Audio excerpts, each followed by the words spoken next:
네, 우리 하나님 말씀 우리 보시겠습니다. 우리 하나님 말씀은요. 네, 요한복음 우리 12장 1절에서 8절 말씀 보시겠습니다. 요한복음 12장 1절에서 우리 8절 말씀입니다. 네, 찾으셨으면 우리 같이 천천히 함께 우리 다 같이 읽으시겠습니다. 6월절 엿새 전에 예수께서 베다니에 이르시니 이곳은 예수께서 죽은 자 가운데서 살리신 나사로가 있는 것이라. 거기서 예수를 위하여 잔치할세 마르다는 일을 하고 나사로는 예수와 함께 이른 자 중에 있더라. 마리아는 지극히 비싼 향유 곧 순전한 나드 한 근을 가져다가 예수의 발에 붓고 자기 머리털로 그의 발을 닦으니 향유 냄새가 집에 가득하더라. 제자 중 하나로서 예수를 잡아줄 가룟 유다가 말하되 이 향유를 어찌하여 300데나리온을 팔아 가난한 자들에게 주지 아니하느냐 하니, 이렇게 말함은 가난한 자들을 생각함이 아니요 그는 도둑이라 돈깨를 맞고 거기 넣는 것을 훔쳐 가미로라. 예수께서 이르시되 그를 가만두어라. 나의 장래할 날을 위하여 그것을 간직케 하라. 가난한 자들은 항상 너희와 함께 있거니와 나는 항상 있지 아니하리라 하시니라. 아멘. 네. 오늘 말씀 사랑의 낭비라는 제목을 가지고 우리 함께 말씀을 우리 보시겠습니다. 오늘 본문 말씀을 우리가 그림으로 상상해 보면 오늘 잔치예요. 그러니까 나사로가 살아났잖아요. 그래서 예수님한테 너무나 감사하여서 이제 예수님을 위해서 잔치를 이제 하고 있는 그런 장면으로 생각을 하십니다. 세상에 계실 때 예수님은 내가 머리 둘 곳이 없다 이렇게 말씀을 하셨어요. 예수님이 핍박을 받으셨고 어떻게 예수님을 이제 돌려 치료 이렇게 하였고 예수님이 피해 다니셨습니다. 그래서 예수님 말씀을 이렇게 전하시는 그런 어려운 그런 형편이었습니다. 예수님이. 그런데 이제 이 장면은 십자가 지시기 전 일주일을 남겨뒀고 베다니의 나사로의 집에서 귀한 잔치 이 상을 받으시게 이제 되었습니다. 나사로가 살아났으니까 이제 마리아 집에 이제 잔치 초대를 받으셨어요. 예수님을 위한 귀한 특별한 잔치입니다. 예수님 기쁘시게 하기 위한 이 보답의 성격을 띤 그런 잔치예요. 예수님이 12 문둥병 환자를 고쳐 주셨어요. 여러분 잘 아시는데, 근데 12 문둥병 환자를 고쳐줬는데 이제 거기에서 12명 중에서 오직 감사한 사람은 누구였냐? 사마리아 사람 한 사람만 와서 고맙다는 인사를 드렸습니다. 성경에 보면은 예수님이 이 3년 동안 공생의 생활을 하시면서 예수님이 이 병든 자를 보면은 병 나은 자가 굉장히 많고 병든 자를 고쳐준 일이 되게 많았는데 보면은 보답하는 사람이 그렇게 별 많은 것 같지는 않습니다. 근데 오늘 이 잔치는 며칠 전 죽었다가 다시 살아난 이 나사로가 너무 고마워서 조금이라도 보답하고 싶고 예수님을 위로해 드릴 수 있까 해서 이렇게 마련한 그런 잔치입니다. 굉장히 사랑과 정성이 가득한 그런 아주 이 마음에서 우러나오는 이 중심에서부터 우러나오는 굉장히 아름다운 그런 잔치입니다. 잔치 그러면은 결혼 잔치, 뭐 잔치가 많죠, 그죠? 잔치를 할 때 굉장히 마음에서 정성에서 이 깊은 마음 속에서 이렇게 우러나오는 그런 마음으로 잔치를 이렇게 많이 이렇게 하죠. 보통 보면 그렇죠, 그죠? 근데 여기에 이 잔치도 굉장히 그런 잔치입니다. 이 마르다를 보면은 여러분 마르다 알죠? 마르다 마리아 이 자매 이제 우리가 많이 아는데 굉장히 마르다는 이제 실제적인 그런 여인이에요. 그리고 행동적인 여인. 그 열심히 음식 장만하는 사람. 예. 저도 이 신앙생활을 하면서 저도 이제 저를 볼 때 보니까 안에서만 가만히 있는 사람은 좀 아닌 것 같아요. 여기 가면 보니까 저도 저의 집은 보니까 잠자는 곳. 그러니까 들어갔다가 집에 저녁이 늦게 들어갔다가 잠만 자고 아침만 눈만 뜨면은 바로 세수하고 금방 나오는 집은 하숙집. 이거 안에서 집 안에서 차 마시고 그리고 뭐 좀 사색하고 하루면 딱 돼요. 이제 하루만 어떤 날 하루 딱 한번 쉬면 되는데 그 다음에는 이제 있으라 그러면은 좀 힘든 그런 케이스. 그리고 어떤 일을 할 때도 보면은 저도 이제 무역 일을 굉장히 오랫동안 했는데 저도 안에서 사무실에서 있는 케이스가 좀 많이 드물었고 항상 밖에 나가서 많은 회사들을 이렇게 다니는 그런 행동적인 그런 일들을 좀 많이.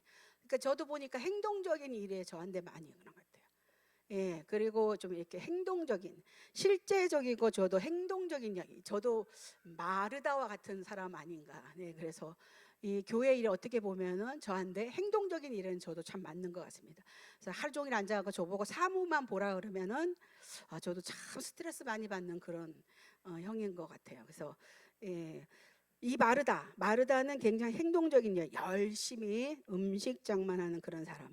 근데 이 동생 예수님은 이제 예수님만큼 이 동생은 예수님 말씀 듣기 좋아하는 그런 사랑스러운 여인 마리아 이런 여인이죠. 그래서 오늘 이 3절에 보니까 뭐라 그랬어요? 이 마리아가 어떤 마리아는 지극히 이 그 비싼 향료.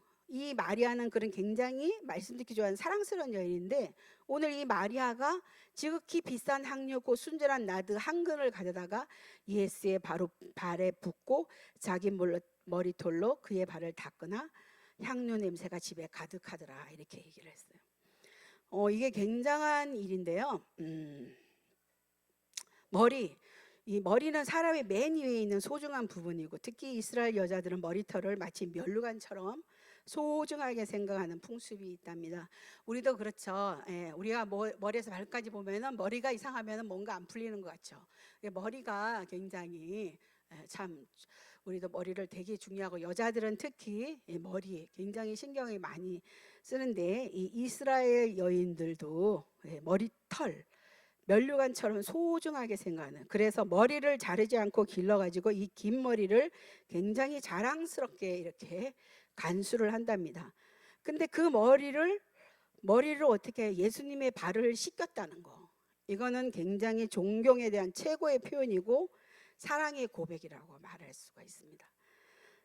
그리고 자신을 낮추는 겸손한 마음의 표현. 이 마리아가 한 행동은 아주 이런 행동이에요. 자신을 낮추는 굉장히 겸손한 마음의 표현. 이 예수님은 이 마리아의 이 마음을 귀하게 보시고 아주 소중하게 대접을 받으십니다. 만일에 향유만 붓고 머리털로 발을 씻긴 일이 없었다면 그냥 감사하다 이렇게. 향유 붓는 것도 대단한 일인데 근데 머리털로 발을 씻겼다. 향유란 돈으로 가능한 일이에요. 향유는 돈만 있으면 되는 건데 돈 가진 사람이면 할 수 있지만 돈으로 감사의 표시할 수 있는 일 되게 많잖아요. 근데 마리아보다도 돈이 많은 사람은 더 많은 돈 기부하고 감사의 표시하는 사람들 많이 있잖아요. 근데 이 머리털로 이 발까지 씻은 것은 이거는 엄청난 더 큰 좀 더 이렇게 굉장히 큰 사랑의 고백이죠. 고백이고 엄청난 낮추는 아주 마리아의 아주 겸손한 그런 마음. 그러니까 돈으로는 이게 계산이 안 되는 돈보다는 훨씬 더 이렇게요. 그런 돈 문제가 아니죠. 전적인 자기 아주 희생의 그 마음의 중심을 바치고 있는 그런 것입니다. 그래서 이 마리아의 향유에 대한 생각, 또 향유도 한번 생각을 좀 해볼 수 있어요. 나드 한 데나리온. 보통 우리들이 많이 알고 있죠. 노동자의 하루 품삯 1년 벌어야 벌을 수 있는 큰 돈.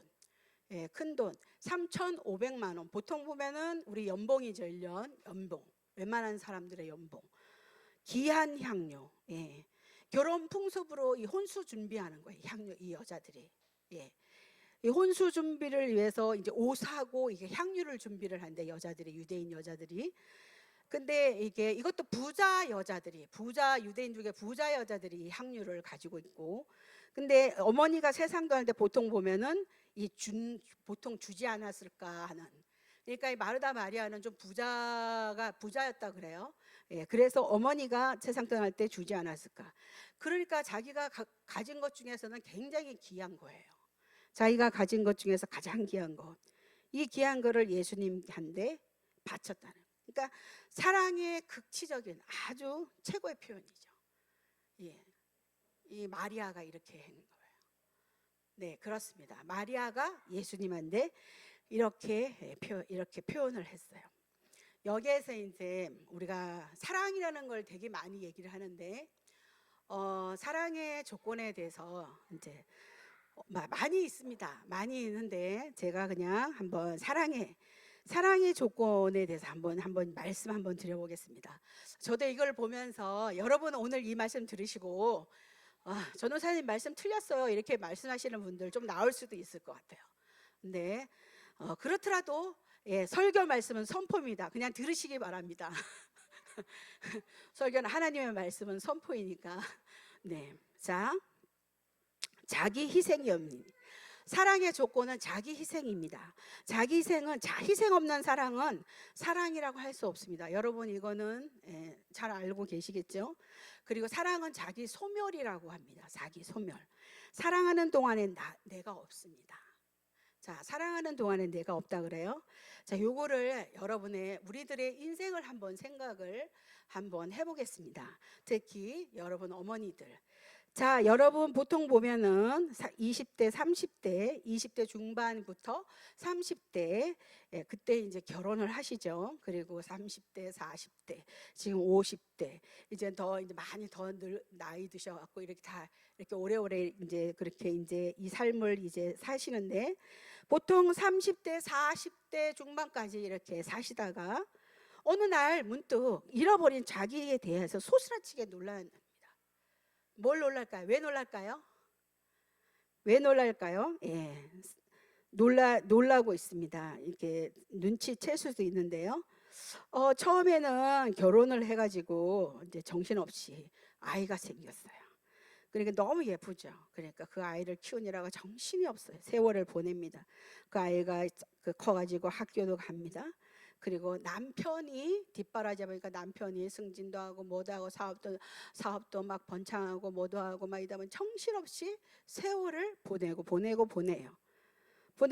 보다 보니까 내가 어느 날 나이가 중년의 여인이 되어 버렸어요. 그러다 보니까 갑자기 가만히 어느 날 이렇게 있다 보니까 내가 무엇이며 무엇을 위해 공부했으며 어떻게 살아야 하느냐 하면서 자기 자신에게 자문자답을 하는 일이 생겼어요. 그래서 인생의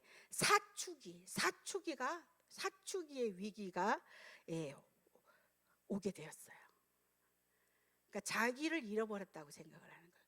난 누구냐 이렇게 그게 왔어요. 그래서 그거를 사춘기라고 얘기를 합니다. 자기가 없다는 거야. 사실은 내가 없다. 내가 없다. 나를 잃어버렸다 그래갖고 자기를 찾겠다고 그때부터 막 이렇게 그래요. 자기는 이제 이 새로운 인생을 제2의 인생을 맞이해서 훌쩍 이렇게 시간을 이렇게 보내다 보니까 어느 날 자기가 없어져 버렸다는 거예요. 그러면서 나는 무엇을 위해서 살았는가? 내가 도대체 누구냐? 그러면서 그런 거예요. 그래서 자기가 없었다. 근데 아까 사랑이라는 게 뭐라 그랬어요? 자기 소멸이라 그랬잖아요. 근데 사실은 그 기간이 정상이라는 것입니다. 이제 정신이 들어서 잃어버린 자아를 찾겠다고 하는데 사실은 그게 아니라는 거예요. 만약에 그때 내가 내 자아를 찾겠다고 한다면은 사랑이 식었다는 증거라는 거예요. 정상이 아니라는 것입니다. 자기 소멸되고서도 소멸되었다는 사실조차도 의식 못하고 살았던 그때가 사랑하며 희생하는 시기로서 그때는 그게 정상이라는 것입니다. 사랑은 자기 소멸이라는 거예요. 그때가 정상이라는 거예요. 근데 이게 아니다 하고 그러면서 아니라고 잃어버린 자아를 찾겠다 그때는 그건 정상이 아니라는 것입니다. 잃어버린 자기에 대해서 후회를 하여서 자신을 찾겠다는 것은 위험 수위가 왔다는 것입니다. 사랑에 위기가 있다고 봐야 한다는 것입니다. 자신을 극진히 사랑하는 어머니에게 어머니 자신을 위한 일이 있냐는 거예요. 자신을 위하는 일이라면은, 자식을 위하는 길이라면 목숨까지도 아끼지 않는 경우를 얼마든지 볼 수 있습니다. 그렇죠? 근데 사랑하는 하는 자신을 위해서는 전혀 바람이 없어요. 사랑하는 자식을 위해서. 사랑하는 한은 자신은 없다는 거예요. 사랑하는. 원래 사랑에는 조건과 바람이 없이 오직 상대방을 위하여서 겸손하고 희생하고 자신은 소멸되는 것이라는 겁니다. 어떻습니까, 여러분? 내가 저 자식을 위해서 내가 저 미역국을 먹었는가 막 이러면서 여러분 막 자식들을 위해서 막 혼내고 막 이러면서 내가 헛살았다 막 이러면서 여러분 그렇게 말씀하시고 그렇게 막 그럴 것이 아니라 사랑은 자기 소멸이라고 얘기를 합니다. 그러면서 정말 진짜로 정말 진짜로 그 자식을 위해서 정말 희생하고 끝까지 자기 자신을 잃어버린 것조차도 모를 정도로 그것을 위해서 달려가시고 그렇게 하면 정말로 그것은 진짜로 사랑하는 거라는 거예요. 근데 내 자아를 찾겠다고 그때 그런 생각이 들 때는 그거는 사랑의 위기가 왔다고 봐야 한다고 이렇게. 그래서 사랑의 조건에는 자기 소멸, 자기 희생이 있다는 것입니다. 이 마리아가 오늘 한 것은 그런 사랑이라는 거예요. 마리아가 오직 그리스도만 기쁘게 해드리고자 하는 마음으로 이 향유를 붓고 머리털로 발을 씻겼다. 그것은 뭐냐면은 최고의 사랑의 이 극치적인 그런 표현이라는 것이라는 것입니다. 모든 걸 자기가 가지고 있는 최고에 있는 것을 그걸 다 드렸다는 것인 거죠. 그래서 어떻게 된 거예요? 그곳에 있는 모든 사람들이 향기를 다 맡게 되었고 어떻게 해요? 그 사랑의 향기란 내가 사랑하는 그 대상만 아니라 어떻게 해요? 거기에 있는 모든 사람들에게 다 유쾌함을 주는 그런 것이라는 것입니다. 자, 그런데 반대로 오늘 또 이 사람을 얘기를 해야 되겠다. 이 일에 대해서 가룟 유다가 어떻게 했어요? 시기를 해서 한마디를 합니다. 5절에 뭐라고 나와 있습니까? 한번 읽어보겠습니다. 이 일에 대하여 주지 아니하였느냐. 이 향유를 어찌하여 300데나리를 파는 가난한 자들에 주지 아니하였나. 이때 예수님께서 뭐라고 얘기를 했어요? 7절에 뭐라 했어요? 예수님께서는 이르시되 그를 가만두어 나의 장래할 날을 위하여 그것을 간직하게 하라. 원래 향유는 이 세상을 떠날 때 쓰여졌다고 했어요. 그럴 의미에서 예수님은 마리아가 행한 이 일에 나의 장래를 위해서 한 일에 말리지 말라고 아주 비약해서 말씀하고 계십니다. 사실 마리아는 이렇게 생각하고 행한 일이 아니에요. 예수님께서 십자가에 못 박히시기까지 생각하고 그 한 일이 전혀 아니고 이 순수한 마음의 뜻으로 최고의 표현으로 향유를 부었는데 굉장한 마리아가 생각하는 것은 굉장히 자기는 적은 정성이었고 그런데 예수님은 엄청난 크게 받으신 거죠. 엄청 크게 받으신. 그 당시에 이 말이 무슨 말인지 몰랐고 근데 십자가에 돌아가시고 부활하신 다음에 그 향유가 예수님의 장례를 준비하신 것은 주님의 칭찬에 얼마나 나중에 이 마리아가 감격했을까요? 그렇게 생각이 됩니다. 이 예수님이 이렇게 말씀했을 때 마리아는 정말 이 말이 뭔 말인지 몰랐을 거예요. 나중에 이걸 알게 됐죠. 얼마나 마리아가 감동하고 감격했을까요? 오늘 이 말씀을 본다 보면은 우리가 우리가 적은 정성이라고 굉장히 이게 부족하고 이렇게 그렇게 부족하다고 이렇게 생각하는 그런 있지만은 정성과 최선을 다했을 때 굉장히 좋은 결과를 얻게 되는 그런 케이스들이 많이 있죠. 이런 것을 우리에게 주는 그런 말씀이라고 생각합니다. 정말 내가 한 것은 아주 가장 작은 것인데 근데 엄청난 그런 플러스 알파적인 생각지 않은 엄청난 그런 결과를 얻을 수 있는 이 마리아가 이렇게 한 이런 행동. 예. 근데 오늘 또 여기 또 하나 또 생각할 수 있는 것은 마리아가 선행을 하였죠. 마리아가 이게 굉장한 이런 선행을 하였는데, 예, 가룟 유다가 뭐라 했어요? 비난을 했어요. 이게 가룟 유다가 딱 이렇게 가룟 유다가 비난하는 그런 말을 이렇게 했는데, 선행을 하였는데 비난이 따랐어요. 예수님의 행위조차 비난이 있었듯이 아무리 거룩한 일이라도 오해가 있고 반대가 있고 또 다른 의견이 있음을 우리가 알아야 합니다. 선행을 하였다 해도 좋은 말만 듣기에는 듣는 그런 어떤 기대 같은 것도 우리가 없을 수 있다 하는 것을 우리가 생각할 수 있습니다. 우리가 고린도후서 12장 15절 말씀에 한번 보면요, 내가 너희 영혼을 위하여 크게 기뻐함으로 재물을 허비한 또 내 자신까지 허비하리니 더욱 사랑할수록 나는 덜 사랑을 받겠느냐고 예수님 자신까지도 허비하시겠다는 그런 말씀이 있습니다.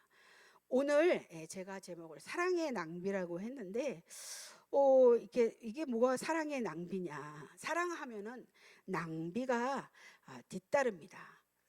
사랑을 여러분 논리적으로 말할 수 있을까요? 사랑을 합리적으로 계산할 수 있을까요? 이런 게 아니죠. 사랑은 논리적, 합리적으로 계산할 문제가 아닙니다. 부모를 사랑하는 거 계산할 수 있습니까? 교회를 사랑하는 거 여러분 계산할 수 있나요? 자식을 사랑하는 일을 어떻게 계산할 수 있을까요? 네, 사랑은 논리적으로 합리적으로 계산할 문제가 아니죠. 자, 한번 생각해 보겠습니다. 나이 많은 부모님인데 부모님이 나이가 많으세요. 그런데 좋은 옷을 해드리자 하는데 주위에서 뭐라고 비난을 합니다. 뭐라 그래요? 아유, 곧 돌아가실 뻔한데 간단하게 해드리지 뭐 이렇게 비싼 옷을 그렇게 비경제적으로 그럴 필요가 있겠냐, 이렇게 말할 수 있습니다. 진짜 이렇게 말해요. 아니 뭐 이렇게 비싼 옷을 그렇게 할 수 있겠느냐. 경제적으로 한다 그러면은 옷이 굉장히 비싼 옷을 나이 많으신 어머니한테 비싼 옷을 사드리면, 아니 나이도 많으시고 언제 어떻게 돌아가실지도 모르는데 뭐 그렇게 비싼 옷을 사드릴 필요가 있나. 경제적으로 생각하면 굉장히 낭비죠. 근데 부모님에 대한 생각을 계산으로 할 수 없죠. 근데 어떻게 보면 또 자식된 도리는 또 아니죠. 며칠을 입으시더라도 좋은 옷으로 성의를 다해야 되는 게 어떻게 보면은 또 자식된 도리라고 또 말할 수도 있죠. 또 한쪽에서는 또 그렇게, 아니 저렇게 나이 많으신 어머니한테 뭐 저렇게 비싼 저렇게 몇십만 원, 막 5, 60만 원 되는 저런 옷을 꼭 부모님한테 사드려야 되냐? 너무 낭비 아니냐? 뭐 이렇게 말했어요. 자, 보니까 여기 저쪽에 분당 저쪽에 조금 더 가다 보면 만낫교회, 김병상 목사님이 어느 날 이런 말씀하시더라고. 그 만낫교회가 원래 자기 아버지가 개척하신 교회예요. 근데 그 아버지 교회를 김병상 목사님이 하시게 됐어요. 아버지가 엄청 그 교회를 하시느라고 굉장히 이렇게 힘드셨어요. 이렇게 그리고 이제 은퇴를 하시고 난 다음에 그 아버지 뭐 항상 평생 이렇게 좋은 차를 못 타셨죠. 그래가지고 아버지한테 좋은 차를 해주고 싶은데 항상 목회자들은 청년 결백 좀 그런 거 많이. 그러니까 아버지한테 좋은 차를 해드리고 싶은데 이 목사님이 뭐 아버지 나이도 많으시고 근데 아버지가 그 좋은 차를 아버지가 어떻게 잘 끌고 다니실까? 그래가지고 자기 마음속에 약간 인색한 마음이 들어서 좋은 차를 안 해드리고 그냥 웬만한 차를 해드렸는데 아버지가 생각보다가 빨리 못 사시고 좀 돌아가셨어요. 빨리 돌아가셨어요. 근데 막 울먹울먹 하시면서 뭐라 하시냐면은, 우리 아버지가 이렇게 빨리 돌아가실 줄 알았으면 아버지도 평생 그렇게 목회를 하시나 힘드셨는데 아버지 차라리 좋은 차라도 아버지가 좀 몰고 돌아가셨으면 좋지 않을까. 그래서 자기의 인색한 마음을 막 자기가 고백을 하면서 내가 너무 인색했었다 이런 얘기를 막 이렇게 하시더라고. 그래서 막 이렇게 되게 미안해하는 그런 뭐 이런 얘기를 하시더라고. 자, 그렇죠. 그렇죠. 이게 정성이라는 것은 이 항상 이렇게 낭비성을 이렇게 동반하고 있습니다. 자, 우리 교회에 대한 정성도 마찬가지입니다. 교회도 보면 사용하는 여러 가지 기구들 좋은 거 사는데 사실은 낭비한다고 생각할 수도 있습니다. 교회가 뭐 그렇게 좋은 거 삽니까? 이렇게 얘기할 수도 있습니다. 제가 여러분한테 말씀드리고 싶습니다. 여러분께서 집에서 쓰시다가 교회 갖다 놓으신 분들, 교회에 갖고 오시는 것들이 있는데 그런 거 갖고 오지 마세요, 여러분. 교회, 특히 주방기구 같은 거 쓰시다가 교회에 갖다 놓는데 그런 거 갖고 오지 마세요. 저는 교회는 항상 주방 안에 좋은 거 쓰기를 원합니다. 예, 저는 이렇게 이 안에 냄비 같은 것도 3, 4년 이렇게 쓰고 그러면은 항상 바꾸는 주의로 저는 생각하는 거거든요. 왜 집에서 본인들이 잘 쓰시다가 쓰시는 거 왜 교회 안에다 갖다 놓으십니까? 교회도 정상적인 냄비를 갖다가 이 수많은 성도님들이 다 먹는 좋은 냄비를 쓰셔야 돼요. 여기 삼성 주방 이런 데 가면은 냄비 좋은 것들 많이 있습니다. 그런 것들 사다가 4, 5년 쓰다가 다 바꾸시면 됩니다. 그런데 이렇게 옛날에 우리나라 옛날에 좀 못 살았잖아요. 왜 옛날에 어르신들은 그런 생각 돼갖고 후라이팬 못 쓰는 거 있으면 교회 갖다 놓고 자기 쓰시다가 버리기는 좀 아깝고 그러니까 자기 마음속에는 교회에 대한 생각이 있으셔서 갖다 오시 그러는데 그런 거 안 하셔도 돼요. 교회는 항상 새거 새로운 거. 그러니까 어떻게 보면 교회가 낭비성 이런 거에서 말씀하신데 낭비성이 뒤따른다고 생각할 수도 있는데 자 이런 것도 이거 사랑인데 이게 사랑이 이런 것이 계산이 되나요? 저는 그런 거 말씀드리고 싶습니다. 이렇게 우리의 물건들은 웬만하면 오래오래 쓰고 그렇기 때문에 좋은 거 사가지고 오래오래 쓰자는 그런 주의입니다. 그래서 이렇게 사랑에는 이게 어떤 그런 계산이 되지가 않은 거예요. 자, 그런데 이 신부들 한번 얘기 한번 해보겠습니다. 신랑 신부. 여러분 이렇게 신부가 인생에 한 번 있잖아요. 신부 화장하는 거 비싸잖아요, 그죠? 근데 어떤 분들 사람들은 그렇게 하잖아요. 신부 화장하는데 그렇게 돈을 많이 쓰냐고 막 이러면서 얘기하잖아요. 근데 아름답게 하는 거, 내 평생에 아름답게 하는데 그 돈 많이 쓰는 거 괜찮을 수도 있고 근데 이게 어떻게 가치가 이걸 어떻게 많이 쓴다 안 쓴다 이렇게 또 말할 수도 없을 수도 있을 것 같아요. 이게 어떻게 이거는 이 마음을 드리는 거기 때문에 예물도 그렇고 마음을 드리기 이게 경제적이다 이게 합리적이다 이게 계산적으로 이게 계산이 안 되는 거예요. 마음을 드리기 때문에 비싼 거 줄 수도 있어요. 내가 저 시어머니가 마음에 들기 때문에 내 마음속에 비싼 거 우리 어머니 해드리고 싶다 해드릴 수 있습니다. 근데 이게 경제적이다 비경제적이다 사실 이렇게 말할 수 사랑에는 이 계산이 안 된다고 생각이 듭니다. 그리고 아름다운 웨딩드레스 아름다운 거 비싼 거 입고 싶어요. 평생에 한 번이기 때문에. 근데 너무 비경제적이야 왜 그렇게 비싼 걸 입어 이렇게 말할 수도 없을 것 같습니다. 왜냐하면 이 계산이 안 돼. 사랑 마음을 드리는 마음이기 때문에 마음을 드릴 때 합리적이다 경제적이다 평생 한 번 있는 신부 신랑에 그러니까 이게 사랑에는 그렇습니다. 이게 계산이 안 되는 것입니다. 그 오늘 가룟 유다가 이 가룟 유다가 그렇습니다. 해결을 맡고 있는 이 가룟 유다 이 믿을 만한 사람이죠. 가룟 유다는 믿을 만한 사람이에요. 계산에 익숙한 사람, 돈 없이 살아갈 수 없습니다.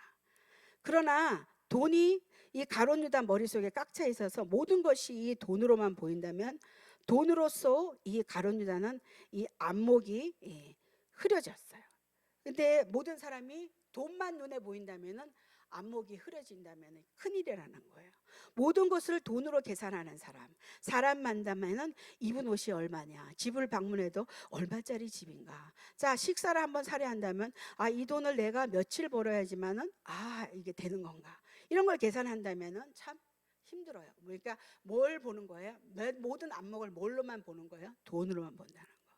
그러니까 이 마리아가 부는 향료에도 저 돈이 300데나리온 이 가룟 유다는 그 돈을 본 거예요. 자 계산에 능하다 보니 예수님을 보고도 은 30으로 계산하는 그런 엄청난 가오를 저지르게 된 것입니다. 이 사람을 돈으로 계산하는 이 가룟 유다 마리아를 비판할 수밖에 없는 거죠. 이 가룟 유다는 바로 그 전에 그래서 욕심이 앞섰던 거예요. 그래서 이 향유를 바로 가난한 자들에게 주었으면 하고 말하지만 사실은 어떻게 해요? 그 돈에 대한 자기 욕심이 이 가룟 유다는 더 앞섰습니다. 그래서 사도 요한이 이렇게 얘기했어요. 이렇게 말하면 가난한 자들을 생각함이 아니라 어떻게 되는 거야? 저는 도적이라 돈꾀를 맞고 거기 넣는 것을 훔쳐가미로라. 선행이라는 것은 항상 신앙적이하고 이타적이야. 이타적이라는 남을 생각하는 거죠.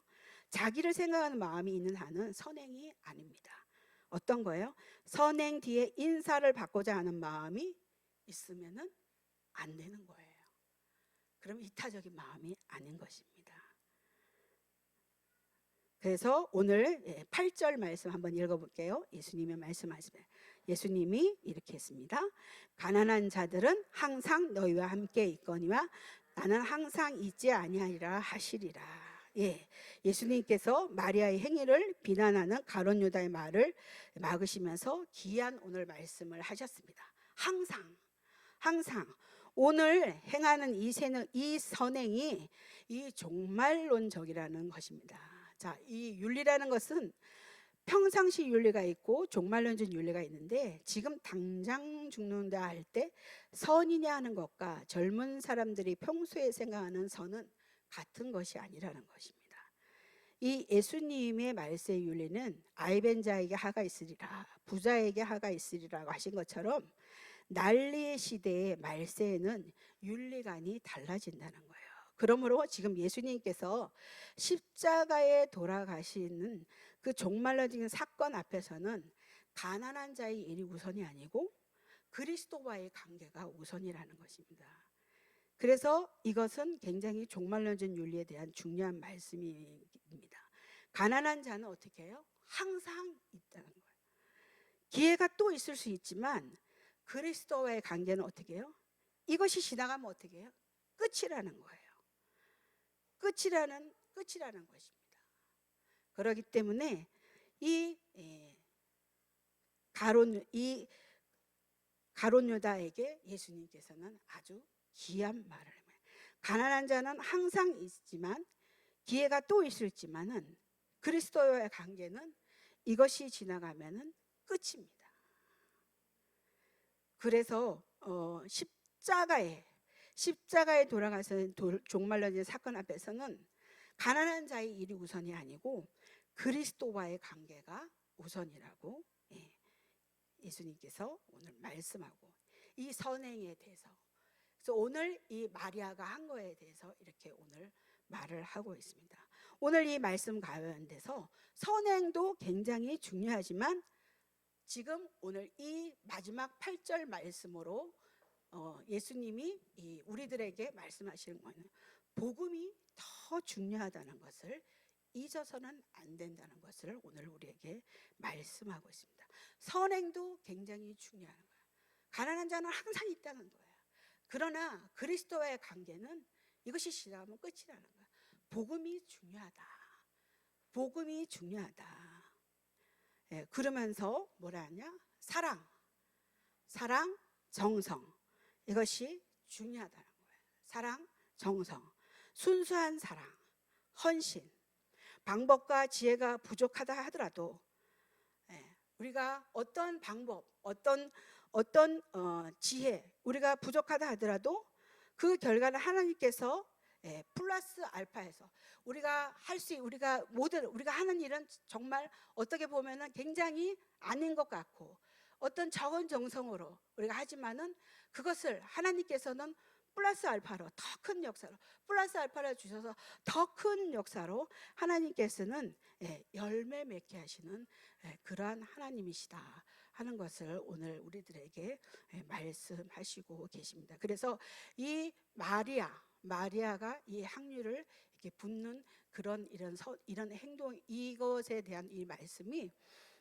그 예수님의 그 장례까지 예수님의 십자가의 그 장례에 있는 그런까지 연결을 하심으로 우리에게 오늘 말씀하시는 그런 그 복음의 중요함 그리스도와의 이런 관계, 그 예수님에 대한 이 복음의 중요성과 그리고 정말 진정한 사랑이라는 게 무엇인가 하는 것을 오늘 우리들에게 말씀해 주십니다.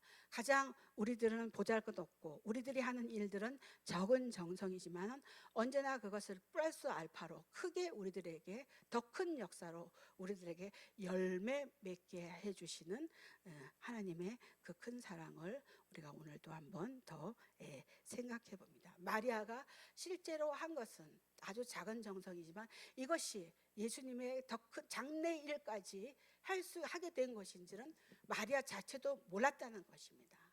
그래서 정말 그 마음 어린 그런 큰 사랑, 그 헌신, 그것으로 인하여서 놀라운 큰 열매를 맺게 되는 그런. 그래서 우리들이 이 땅에서 우리들이 그리스도를 위해서 그리스도인으로서 이 교회를 위하여서 사랑을 할 때, 사랑은 자기 희생이라고 그랬죠. 자기 소멸이라고 그랬죠. 이 고향교회를 위해서 여러분께서 희생하시고 헌신하는 그런 것들, 우리가 보기에는 아무것도 아닌 것 같고 빛나는 거 어떤 보이지도 않고 흔적도 없는 것 같아. 그렇지만은 하나님께서는 그것을 플러스 알파를 하셔서 놀라운 역사로 하나님께서 큰 열매를 맺게 하시는 그런 하나님이심을 오늘 향유 붓는 사건으로 해서 우리들에게 말씀해 주고 계십니다. 오늘 이러한 축복이 오늘 예배 드리시는 우리 성도님들과 삼봉교회 성도님들에게 임하시기를 이 시간에 축복합니다. 네, 말씀 기도하겠습니다.